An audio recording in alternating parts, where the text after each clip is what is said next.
What's going on, everybody? It's your boy C-Zar, and we are talking about something I didn't think that I would talk about. We're going to do the news, just a dedicated video to the news, and it's like a story time with Caesar, but crypto related, sure. But this is mainly about the Iranian and now American conflict. Hit that like button, subscribe if you want to see more content like this. Though I don't assume I'll make more content like this. If I mean more things happen, we'll talk about it. That's for sure. But breaking, the price of Bitcoin has fallen below 100K after like 45 days of being above it. This comes right after Iran's parliament approves a plan to close the Strait of Hormuz. So they are escalating things. Things are being escalated, right? I don't know if you guys know this, but like 20% of the world's oil comes through that strait or something like that. That's what I heard on another post. We're going to scroll through and look at some other stuff. I'll comment on that in a second, but I wanted to show you guys something that I was asking Grok here. Here, let's see. Let's scroll down to the bottom. Where are we at here? No.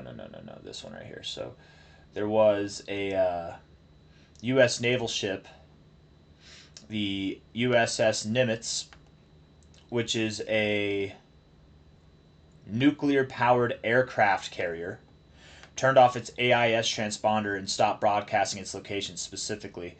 Um, or that's what these posts on X were saying, and that happened 2 days ago on the 20th. Noted the Nimitz passed through Indonesian waters a few days ago. On the 22nd, a few days ago, it passed through Indonesian waters. You guys, Indonesia and Malaysia is where it was, between Indonesia and Malaysia. You guys know where that is? You know where Indonesia and Malaysia are, right? Right here. You know where Iran is, right there, right? A few days ago, that's where they stopped transponding. I wonder why. I wonder why. The Strait of Hormuz is right here, right?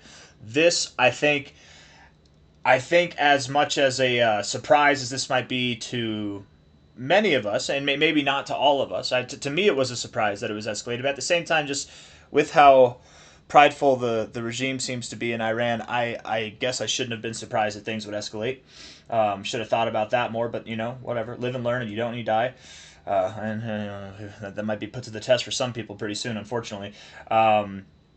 Indonesia, Malaysia, right? This is 3 days ago. 3 days ago, that's where they stopped transponding, right? That's where the location cut out. I wonder where they're going. I wonder where they're going. Right there, the Strait of Hormuz is right there, right? This is where 20% of the world's oil passes through. And Iran has one side. Saudi Arabia doesn't really have the other side. We've got Oman and who owns this right here? United Emirates States or United Arab Emirates. Okay, so they've got that, but Iran, that's probably Iranian waters more, so they've probably got more control. I don't know. And I would assume your United Arab Emirates, they're probably not trying to get involved with this, right? Pakistan did write a letter. They wrote a letter to Donald Trump. What's the word I'm looking for? It's like there's a word for it. It starts with a D. Basically, condemning is what they did. They condemned him, but there's a word that I'm trying to use that I can't remember. If you played Civilization, you know what word it is. Let's see here.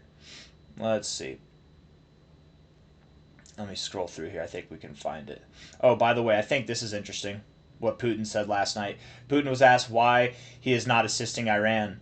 His response: Israel today is almost a Russian-speaking country. 2 million people from the Soviet Union and Russia live there. We take that into account. So you've got two of the largest militaries in the world publicly saying that they will back up Israel. Think about this, right? If you were Pakistan, if you were any of these other countries that said that they would support Iran, which things have happened, right? They've been bombed, sites have been destroyed, there's been military action taken on the US's behalf. There's been no military retaliation or aid from these other countries, at least not as of yet. It's still early. But now you've got Russia saying, I mean, dude, you've got Russia potentially saying that they would join with the United States to protect Israel if things escalated. I don't know. I don't know what these guys are thinking, who are in charge of these countries in the Middle East or anybody who's supporting Iran, but they're probably thinking right now, if I was them, they'd probably be thinking, I don't want any part of this. You're on your own, Iran. And no offense to people. Again, I don't think that death and destruction is good, but also I think that unfortunately, this death and destruction that's happening is probably a means to an end for more death and destruction, right? Or to prevent that from happening, right? Because Iran seriously does intend to use nuclear weapons if they can get their hand on it, and that's not something that I think any country intends at all right now, right? But they seem very very spirited in that. Let's see here. This is what I was looking for. Below is a statement from Iran's nuclear-armed neighbor, Pakistan, in response to U.S. strikes on Iran's atomic sites. Pakistan condemns the U.S. attacks on Iranian nuclear facilities, which follow the series of attacks by Israel. We are gravely concerned at the possible further escalation of tensions in the region. We reiterate that these attacks violate all norms of international law and that Iran has the legitimate right to defend itself under the UN Charter. Yes, but that's not what's happening here, man. They're not. They're not.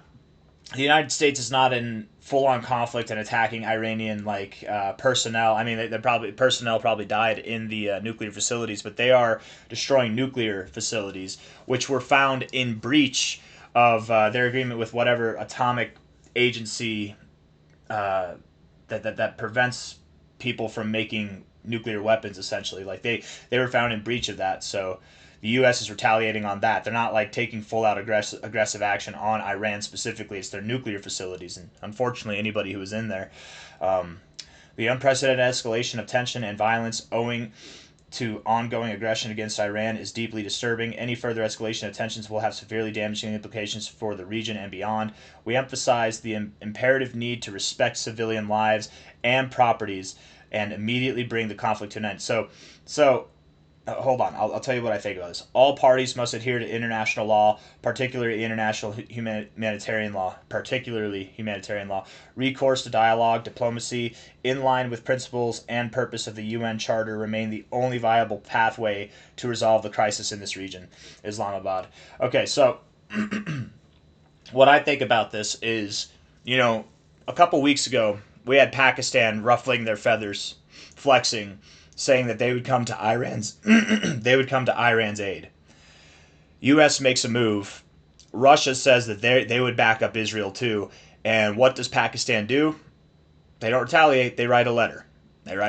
Right? So that's in a nutshell what I think about this. Right? They're writing a letter.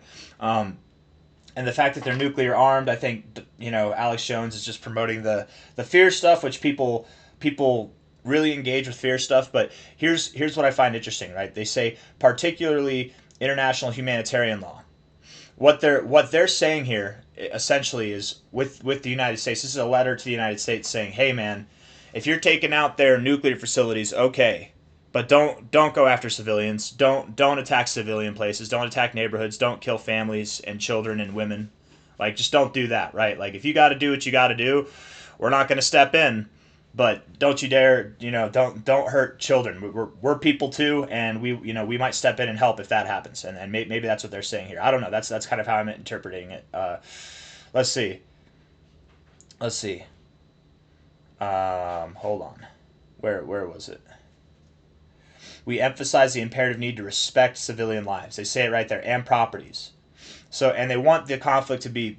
They want negotiations to happen. But right here, we emphasize the imperative need to respect civilian lives and properties, right? So nuclear facilities are not, civilians did work there, to be completely fair, but that's not like civilian lives and property, right? That's government lives and government property is what that is, right? That's the Iranian property. That's my interpretation of that. So I don't think that a letter like this a statement from Pakistan like this, I don't think that it's anything to take lightly, but at the same time, I don't think they're saying that they're going to step in. They're aware of who's on the game board right now, right? And it's Russia and the United States and Israel, which all of them have impressive military forces, which could outweigh Iran in themselves. I mean, Israel was doing just fine against Iran on their own, but they didn't have the technology, the capacity to bunker bust these nuclear facilities the way that the U.S. did, right? That's why the U.S. stepped in. If we're looking here, let's just see. Tom Homan warns of Iranian sleeper cells in the United States. Talking about this, that's a warning. That's pretty scary, and that those might be active, right? Because that's probably some of the only stuff we be aware, people, if you're living in the city. I don't like to spread fear or anything like that, but at the same time, things are escalating. Things are escalating, and it seems as though the Iranian leadership is sticking to their pride and not trying to end this war. They're trying to escalate it, actually. So the United States is now at war with Iran. Yes, I would agree. I would agree. I haven't agreed with that at all for a long time, but after yesterday's actions and today's escalations, I would absolutely agree. Right? I mean, those are acts of war, but we're not. It's not war as in like we're trying to cause massive collateral damage to Iran. Right? We're just trying to prevent them from having nuclear weapons and basically get them to submit to a peace, to a ceasefire with Israel. That's it. That's it. And they keep escalating things, and so we keep escalating things. That's how it is. That's not how Donald Trump plays this game, you guys. Whenever he puts his foot down, if you put your down harder, he puts his foot up your ass. That's kind of how it is. Whether you like it or not, that's what it is. Trump's actions last night have escalated the conflict into I mean, did his actions escalate it? I don't know. Was it his actions that escalated? That maybe that's where we disagree. I think that there were some actions that definitely escalated, but I don't think it came from him. This right here seems to have escalated things. Iranian parliament approves closure of Hormuz Strait, blocking access to oil routes. This action is easily achievable by Iran and would stop the flow of 20% of the world's daily oil. Easily achievable. I don't know what their naval capabilities are like or what their land armed capabilities are, at the Strait of Hormuz there. But we have a nuclear powered aircraft carrier, at least one. And we probably got more on the way. I'm sure it's not just the only one. We've got some stuff going on heading this way. I'm sure, and I don't know. Some of these things are reported to have technology that is kind of, let's say, not known to the public or known to the public in conspiracy. Right? They might only need one. They might not stand a chance at the Iranian military if they're trying to defend this versus this U.S. ship. We don't know what they're capable of. We don't know what they have, and maybe not. Think about it this way too. What if they are just sending one ship, and what if that one ship goes down? If American troops are injured or killed, if an American ship is attacked in this kind of heightened sense of aggression between Iran and the United States, more would come. And they would definitely clear out that blockade there if there's any kind of action like that going on. Now Iran, by blocking the Strait of Hormuz, they are interrupting any and all of the oil that's being collected from Saudi Arabia, Iraq, any of these surrounding areas that send oil through here, right? Iran is doing that, so that's also going to cause tensions between their neighbors, and maybe their neighbors support them, but they haven't supported it publicly. But I would assume that that's probably not, or the United Emirates, right? They're probably also being dragged into this conflict now, not on their own volition, but because Iran is doing this, right? Iran's escalating things, and that's what I disagree. That, I mean, I get that Trump's actions escalated things, right? You're putting Iran in a corner there, but I don't know, man. Sometimes if you want to survive, if you got the big bear coming at you, you just get in the fetal position and you suck your thumb, man. Like that's, I don't know how good or bad that sounds, but let's see if there's anything else. Holy smoke, Sean Hannity told him Iran's Fordo nuclear isn't just damaged, it's gone. Yeah, well I've seen the pictures, guys. It is. It's gone. It's destroyed. Let's see. Let's see here. Closing the Strait of Hormuz over 20%. Yeah, I don't think there's anything else really to mention. I think we've gone over all of it. But that's my thoughts, guys. I think it seems like, if Iranians want to attack us, they're going to be met with overwhelming force. Vice President Vance just said this. We did not attack the nation of Iran. We did not attack any civilian targets, right? And that's what Pakistan is saying. That's the agreement here, right? That's the public agreement. We did not even attack military targets outside of 3 nuclear weapons facilities. They're being very direct and clear, right?